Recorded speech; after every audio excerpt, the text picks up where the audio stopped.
പാലക്കാട് ഉപതെരഞ്ഞെടുപ്പിൽ BJPക്ക് ഏറ്റ പരാജയത്തിന്റെ ഭാഗമായിട്ട് അന്തംകമ്മികളും സുഡാപ്പി ഭീകരന്മാരും കൊങ്ങികൾ എല്ലാവരും കൂടി ഒന്നിച്ചൊരു പ്രഖ്യാപനം ഇവിടെ കേരളത്തിൽ നടത്തിയിരുന്നു. BJP എന്ന് പറയുന്ന രാഷ്ട്രീയ പ്രസ്ഥാനം കേരളത്തിൽ മുന്നോട്ട് വെക്കുന്ന ആശയം തകർന്നടിയുന്നു. വഖഫ് ബോർഡ് വിഷയമല്ല, ഏത് വിഷയം മുന്നോട്ട് വെച്ചാലും അവർക്ക് ഒരു രക്ഷയുമില്ല. അതിന്റെ ഉദാഹരണമാണ് പാലക്കാട് സംഭവിച്ചത്.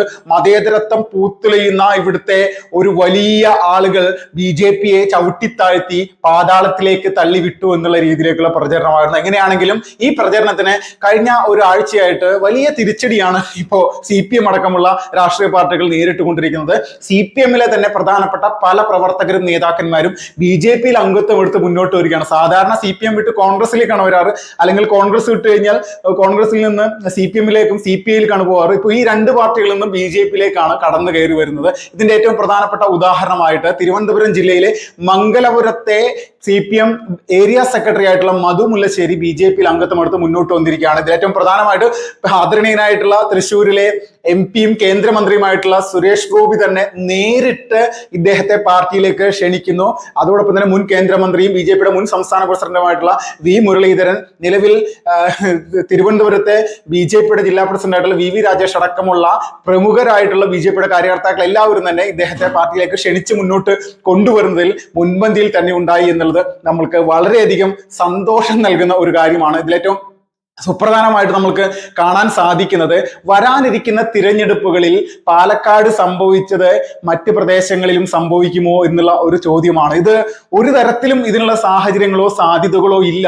കാരണം ചേലക്കർ നിയോജക മണ്ഡലത്തിൽ BJPക്ക് അവിടെ ഉണ്ടായ വലിയ മുന്നേറ്റം, അത് ഇതുപോലെ തന്നെ നിരവധി CPMകാരാണ് അല്ലെങ്കിൽ CPIക്കാരുമാണ് ആ സമയത്ത് അല്ലെങ്കിൽ ഇലക്ഷനോട് തൊട്ട് മുന്നോടിയായിട്ട് BJPയിലേക്ക് വന്നത്. അപ്പോൾ അത് പൂർണ്ണമായിട്ടും ആ സമയത്ത് തന്നെ ശക്തമായിട്ടുള്ള ഒരു മുന്നേറ്റം ഉണ്ടാക്കുമെന്ന് പ്രതീക്ഷിച്ചിരുന്നു. അതിന് സമാനമായിട്ടുള്ള മുന്നേറ്റം തന്നെയാണ് ഉണ്ടായത്. 10,000-ഓളം വോട്ടുകൾ വർദ്ധിച്ചു. BJPക്ക് 10,000-ഓളം വോട്ടുകൾ വർദ്ധിച്ച സമയത്ത് CPMന് 10,000 വോട്ടുകൾ കുറഞ്ഞു. അപ്പോൾ CPMലെ വോട്ടുകൾ പൂർണ്ണമായിട്ടും 10,000-ഓളം വോട്ടുകൾ BJPയിലേക്ക് എത്തി എന്നുള്ളത് തന്നെയാണ് നമ്മൾക്ക് കാണാൻ സാധിക്കുന്നത്. അപ്പോൾ ഇതിന് സമാനമായിട്ടുള്ള സാഹചര്യം മറ്റു പ്രദേശങ്ങളിൽ ഉണ്ടാകുന്നു.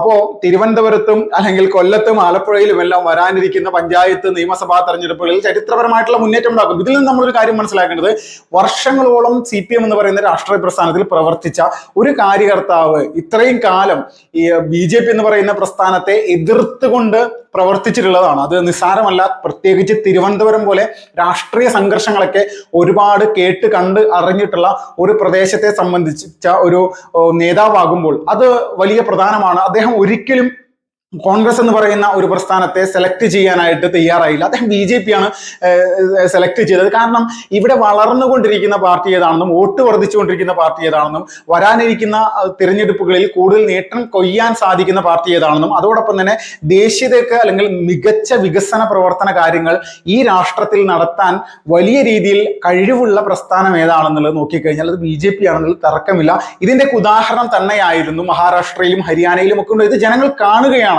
ഇതിനോടൊപ്പം തന്നെ ചില അനാവശ്യ പിന്തുണ അല്ലെങ്കിൽ ചില ക്ഷുദ്രശക്തികളുടെ പിന്തുണയോട് കൂടിയിട്ട് പാലക്കാട് പോലെയുള്ള മണ്ഡലത്തിൽ ഒരു വിജയം എടുത്തതിന്റെ പേരിൽ അഹങ്കരിച്ച് മുന്നോട്ട് പോകുന്ന കോൺഗ്രസിന് ഇതൊക്കെ വരാനിരിക്കുന്ന അവരുടെ ഒരു പ്രതിപക്ഷ പാർട്ടി എന്നുള്ള നിലയിലേക്ക് ഏറ്റവും വലിയ അപകടത്തിലേക്ക് അവർ മുന്നോട്ട് പോയിക്കൊണ്ടിരിക്കുകയാണ്. അവർക്ക് അതെല്ലാം നഷ്ടപ്പെടാൻ ഇരിക്കുന്ന ഒരു സാഹചര്യം തന്നെയാണ്. പ്രത്യേകിച്ച് ക്രൈസ്തവ സമൂഹത്തിന്റെ പിന്തുണ കൂടി BJP ഉറപ്പുവരുത്തുന്ന ഈ ഒരു സാഹചര്യത്തിൽ അത് ശക്തമായിട്ടുള്ള വേരോട്ടം കേരളത്തിൽ എല്ലാ സ്ഥലത്തും ഉണ്ടാക്കുന്നതിൽ തർക്കമില്ല. സുരേഷ് ഗോപിയിലൂടെയാണ് ക്രിസ്ത്യൻ സമൂഹം BJPക്ക് പരസ്യ പിന്തുണ എന്നുള്ള രീതിയിലേക്ക് അദ്ദേഹത്തിനെ വലിയ ഒരു വോട്ടിംഗ് ശതമാനത്തിൽ വിജയിപ്പിക്കുന്നതിന് ശക്തമായിട്ടുള്ള പിന്തുണ തൃശ്ശൂരിൽ നൽകിയത്.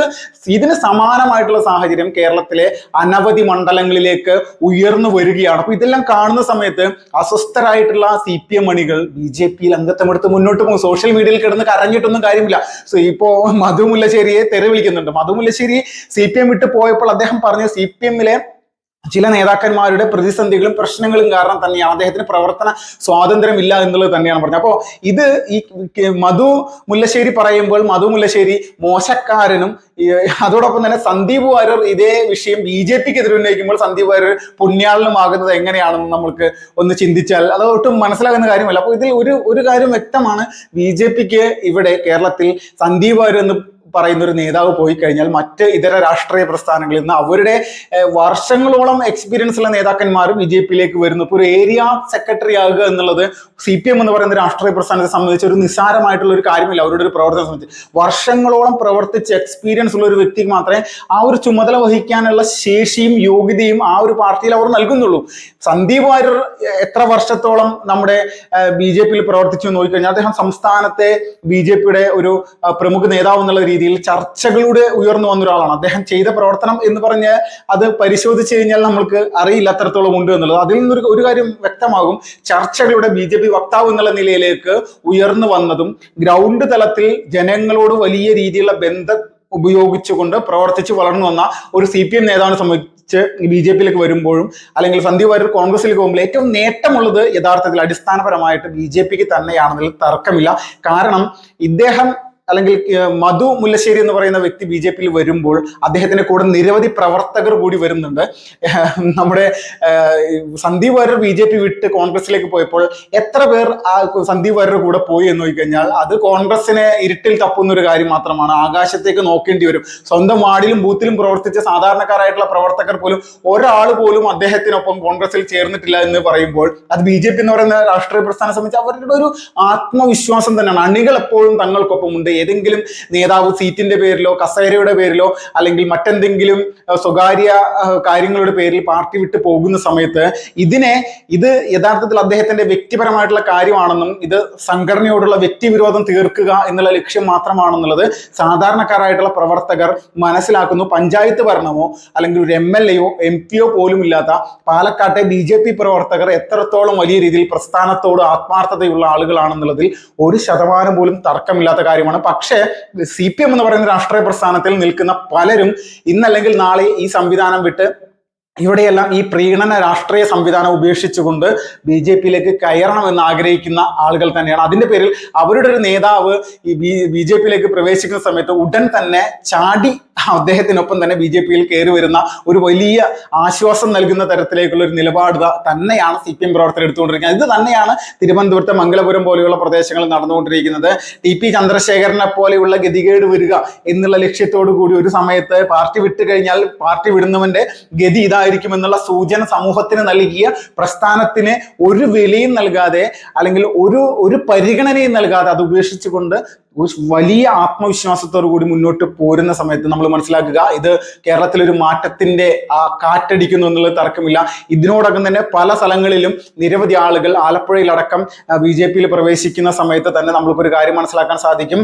ചരിത്രപരമായിട്ടുള്ള നിമിഷങ്ങൾക്ക് ഇനി കുറച്ച് നാളുകൾ കൂടി മാത്രമേ ബാക്കിയുള്ളൂ. സുരേഷ് ഗോപി തന്നെ നേരിട്ടെത്തി അദ്ദേഹത്തെ BJPയുടെ അംഗത്വം സ്വീകരിക്കുന്ന വഴി അദ്ദേഹത്തെ പാർട്ടിയിലേക്ക് കൊണ്ടുവരുന്നതിന് നേരിട്ട് ഷാൾ അണിയിച്ച് കൊണ്ടുവരിക എന്ന് പറയുമ്പോൾ തന്നെ മനസ്സിലാക്കാൻ സാധിക്കും എത്രത്തോളം വലിയ രീതിയിലുള്ള ഒരു സന്തോഷം നൽകുന്ന ഒരു കാര്യമാണ്. സുരേഷ് ഗോപി അടക്കമുള്ള BJPയുടെ നേതാക്കന്മാർക്ക് ഇതുപോലെ CPMൽ നിന്ന് പ്രധാനപ്പെട്ട ഒരു നേതാവ് BJPയിൽ അംഗത്വം എടുത്ത് മുന്നോട്ട് വരുമ്പോൾ ഇത് തിരുവനന്തപുരം പോലെ വലിയ പ്രതീക്ഷ വെക്കുന്ന ഒരു ജില്ലയിൽ അല്ലെങ്കിൽ BJP വലിയ രീതിയിൽ സീറ്റുകൾ പിടിക്കും അല്ലെങ്കിൽ വരുന്ന കോർപ്പറേഷൻ പിടിക്കുമെന്നുള്ള രീതിയിലൊക്കെ പ്രവർത്തിച്ച് മുന്നോട്ട് പോകുമ്പോൾ ഇതൊരു ആശ്വാസം നൽകുന്ന കാര്യമാണെന്നുള്ളതിൽ യാതൊരുവിധ തർക്കമില്ല എന്നുള്ളത് തന്നെയാണ് മനസ്സിലാക്കാൻ സാധിക്കുന്നത്. വിപിൻ ഫാസ്റ്റ്.